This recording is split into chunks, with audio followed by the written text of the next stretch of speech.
Shikues të nderuar, Talpo Televizioni ju përshëndes, juftoj të ndiqni edicionin informativ të lajmeve. Një bust bronzi për Laver Bariun, mjeshtrin e klarinetës. Busti është vendosur në qytetin e tij të Përmetit, duke bërë bashk shumë dashamirës të tij. Mes emocioneve dhe muzikës, mes shumë përmetarëve, miqve, të ftuarve, turistëve kurioztar dhe me praninë e 5 fëmijëve të Laver Bariut, në Përmet u organizua ceremonia zyrtare për urimin të skulpturës së artistit të pavdekshëm, mjeshtrit të klarinetës, Laver Bariu në bronz. Prania e 5 fëmijëve të Laverit në këtë ceremoni ishte një emocion më vete për të pranishmit. Ceremonia ka nisur nga qendra e Përmetit dhe ka qenë e kuruar në çdo detaj edhe nga valltarët e reja e sallëzet të qytetit. Skulptori që derdhi në bronz Laverin mes emocioneve shpreh se ideja ka qenë fantastike, ndërkohë që teksa e punonte objektin dëgjonte në sfond kabat e Laverit si një frymëzim për të shndruar atë një vepër të prekshme.Sim kryetare në bashkisë, zonjën Alma, Bledin, skulptorin dhe të gjithë përmetarët që i deshën aq fort babin ton. Emocion që nuk shprehet me fjalë. Emocion që nuk shprehet me fjalë. Falenderoj shumë organizatorët që bën këtë, kryetaren e bashkisë, Bledin, skulptorin dhe të gjithë qytetarët e Përmetit që e kanë dashur dhe ai i donte aq shumë. Ishte një detyrim jo vetëm lokal, jo vetëm kombëtar, por edhe ndërkombëtar për ta risjell Laverin në Përmet, ashtu të bukur, fisnik, të gjallë, është një emër i madh i folklorit të pastër shqiptar, njeri që ka rritur breza të tërë me muzikën e tij, njeri që ka martuar me qindra çifte, njeri që ka sjell gëzime në familjen shqiptare dhe fal skulpturës dhe fal teknologjisë, muzika e tij vazhdon të jetë e gjallë, arti i tij vazhdon të jetë e gjallë dhe është kënaqësi që sot në këtë festë kishim dhe fëmijët e usajt të madh dhe inxhinier Bujarin, djalin e tij të madh.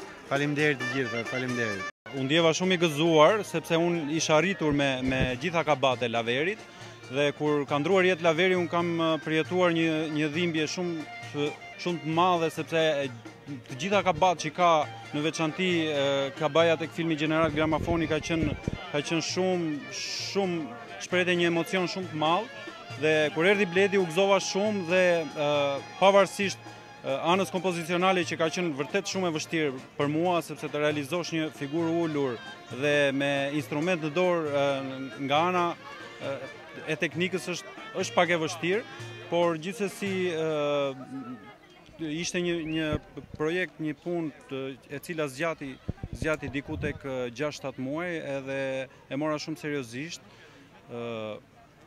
E kam punuar këtë vepër me shumë emocion gjatë kohës kur punoja, gjithmonë në sfond dëgjoja kabat e Laverit, sidomos me pjesën e portretit, po ta shikosh, ai duket edhe sikur qan, edhe sikur, domethënë kur i bie klarinetës duket që shpreh një dhimbje dhe unë atë kam dashur të arrij dhe gjatë kohës që e punoja pjesën e portretit dëgjoja vetëm muzikën e filmit General Gramafoni.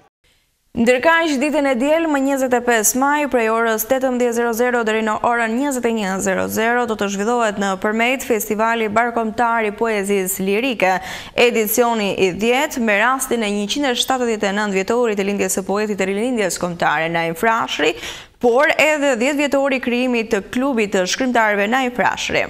Jemi në këtë moment me zhvillimet kryesore nga vendi.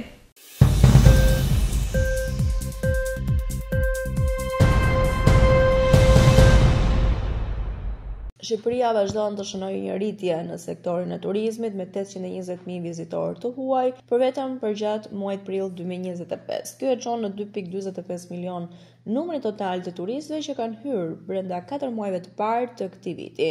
820.000 vizitorë të huaj kanë shijuar Shqipërinë përgjatë muajit prill, ndërsa vijon të jenë gjitur operatorët shpresdhënës se muajt e verës do të ketë më shumë fluks të turistëve. Por të njëjtën periudhë të vitit 2023 vendi numëroi 1.68 milion turistë, ndërsa në 2024 2.3 milion turistë. Këto zhvillime pasqyrojnë përparimin që vendi mund të ketë bërë për sa i përket turizmit, ndërsa autoritetet presin që trendi pozitiv të jetë në rritje.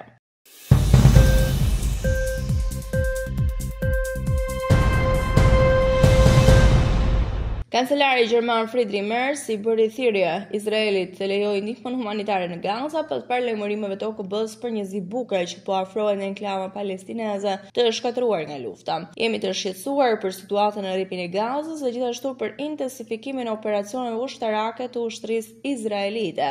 Ne po kërkojmë mbi të gjitha që ndihma humanitare të arrijë më në fund në rripin e Gazës pa vonesë. Merz tha se autoritetet izraelite duhet të lejojnë shpërndarjen e ndihmës humanitare gjithëpërfshirëse dhe vërtet të qëndrueshme në rripin e Gazës për të lehtësuar vuajtjet e civilëve palestinezë.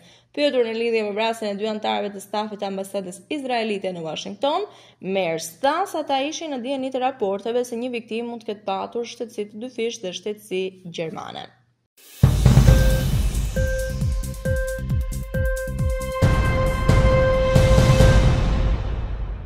Të paktën 94% e të gjitha spitaleve në rripin e Gazës janë dëmtuar ose shkatëruar dhe njerëzit në veri të enklavës palestineze praktikisht kanë humbur mundësinë për të marrë një kujdes mjekësor, ka thënë Organizata Botërore e Shëndetësisë. Vetëm 19 nga 36 spitalet të rripit të Gazës mbeten funksionale, përfshirë një spital që ofron kujdes bazë për pacientët e mbetur brenda spitalit. Nga 19 spitale, 12 ofrojnë një sër shërbime shëndetësore, ndërsa pjesa tjetër janë në gjendje të ofrojnë vetëm kujdes bazë emergjent. Thuhet se që nga rifillimi armiqësive në enklavë më 18 mars 2025, OBSH ka regjistruar 28 sulme ndaj objekteve mjekësore dhe që nga tetori 2023 ka patur të paktën 697 sulme të tilla.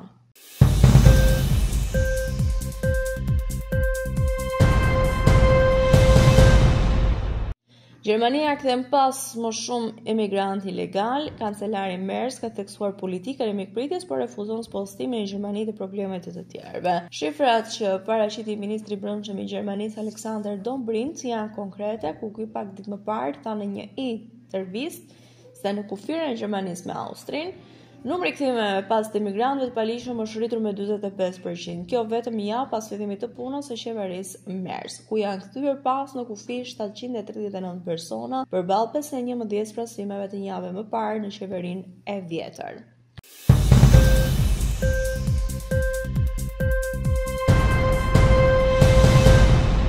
Gati një vit pas protestave të mëdha që tronditën qendrën e institucioneve europiane, fermerët janë sërish në prag të mobilizimit në Bruksel të vendosur për të mbrojtur të ardhmen e politikës së përbashkët bujqësore. Në thelb të shqetësimeve të tyre është frika se bujqësia europiane mund të shndrohet në një sistem të fragmentuar me 27 shpejtësim nëse mungon një strategji e bashkuar dhe financimi qëndrueshëm nga Bashkimi Evropian.